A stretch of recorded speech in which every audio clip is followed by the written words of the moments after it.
4,500 meters above sea level. The air thins until it nearly vanishes. A man in a black cassock is bent over his mule. Nausea. Gagging. His head is pounding. Around him, 14 companions are suffering the same thing. Some are vomiting blood.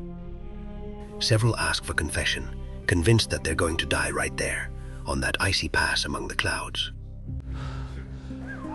The man in the cassock doesn't seek confession. He takes out a notebook and starts to write. And his name is José de Acosta, the Spaniard who anticipated 3 centuries of science, and whom no one remembers.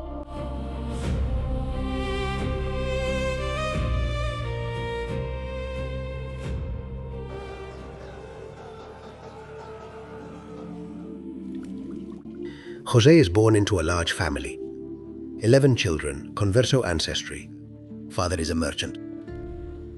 A bourgeois home in one of Europe's busiest commercial centers.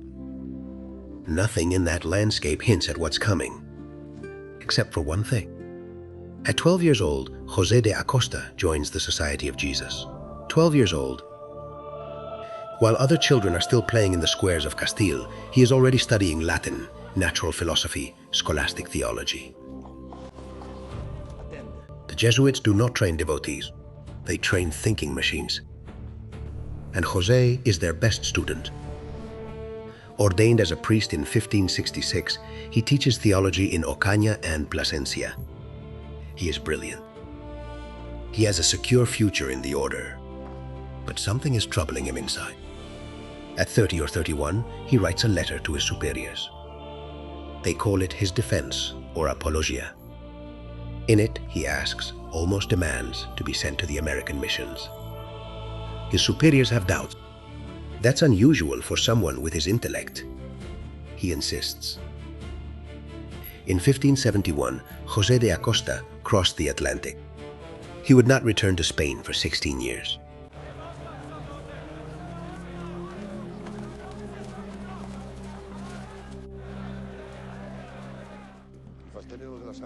Upon his arrival, the orders are clear. Cross the mountain range to join Viceroy Francisco de Toledo in the interior of the Viceroyalty. Acosta obeys, and he begins to climb. The group travels through Huarochirí province, 4,055 meters above sea level. At that altitude, the human body starts to shut down. The indigenous people call it soroche. The Spaniards believe it's a matter of evil vapors or divine punishment. What Acosta experiences at that pass has no precedent in European literature. He describes it himself. Almost suddenly, I was seized by such a mortal anguish that I thought of throwing myself off my horse onto the ground. And with this, I immediately had so many retches and vomits that I thought I would die. Because after the food and phlegm, bile and more bile, one yellow and another green, I ended up vomiting blood. Acosta studies it. The air is so thin and delicate that it is not enough for the breathing of animals, which require thicker and warmer air. He was describing altitude hypoxia in the 16th century. The first modern medical account of altitude sickness would come in 1913 by Dr. Ravenhill, working in a mine at 4,700 meters in Chile. Today, a type of altitude sickness officially bears his name, Acosta's disease. How many Spanish textbooks mention him?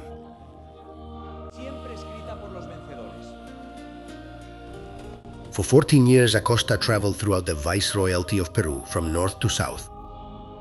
Potosí, La Paz, Lima. He observes the mines in full operation. He studies the Quechua and Aymara languages. He learns the Quipu recording system, that knot-based writing system that Europeans still don't understand. And he doesn't stop looking at the ocean. He detects a cold water current that rises along the entire South American Pacific coast. A current that cools the coastal air, that prevents rain, that turns the Peruvian coast into a desert, despite being in the tropics. He describes it precisely. He documents it. He publishes it in 1590. In 1802, Alexander von Humboldt arrives at those same shores, takes measurements, and publishes his results. The world names that current after him, the Humboldt Current. The same one that Acosta had already described 212 years earlier. Humboldt himself, in a letter from 1840, protested against that name. He knew perfectly well that he hadn't discovered it. But the boldest observation was yet to come. Where did the Native Americans come from? It was a question no one could answer. The Bible didn't mention America. The Greek philosophers didn't either. The official theory spoke of Hebrew origin, of biblical migrations, of sacred explanations that were impossible to verify. Acosta rejects it. Not because he is irreverent, but because he has spent 14 years closely observing those peoples. Their languages, their techniques, their domestic animals. And nothing matches the Mediterranean, nor the tribes of Israel, nor any known people of the Old World. In 1590 he writes, "It is more reasonable to think that the first settlers of the Indies came by land. The New World is not completely separated and divided from the other world. And I believe that both worlds join and continue in some place, or at least are very close to each other in the north." He was suggesting that Asia and America were connected by land at the far north. The Bering Strait would not be discovered until 1728. The scientific theory of the Asian peopling of the Americas would not be established until the 20th century. Acosta sensed it in 1590. Based solely on direct observation of fauna, languages, and indigenous customs. 130 years before the concept of the Bering Strait even existed.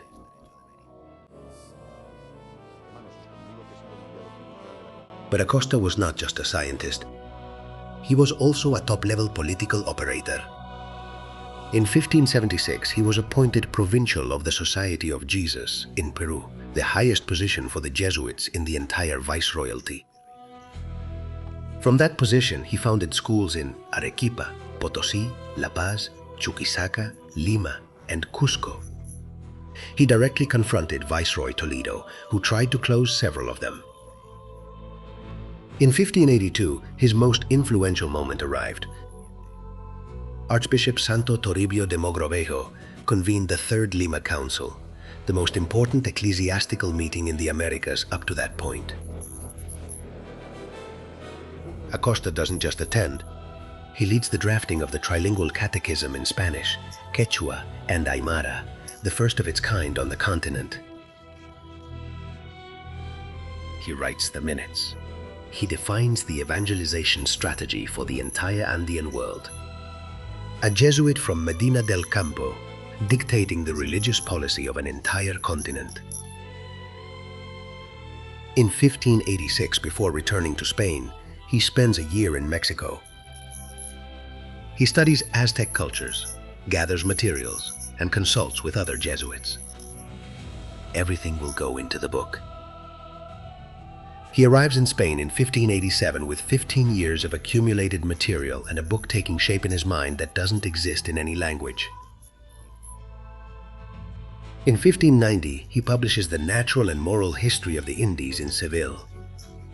7 books. Natural history, cosmography, meteorology, ethnography, indigenous religion, colonial economy. A synthesis that did not exist in any language. The impact is immediate and brutal. That same year translated into Latin. In 1596 into Italian. In 1598 into French, Dutch, and German. In 1604, into English. 14 years, 6 languages. The libraries all over Europe. They call him the Pliny of the New World. Francis Bacon knows of him and quotes him. The great encyclopedists of the 18th century draw from his observations. Humboldt explicitly acknowledges him in his work Cosmos as one of his direct predecessors.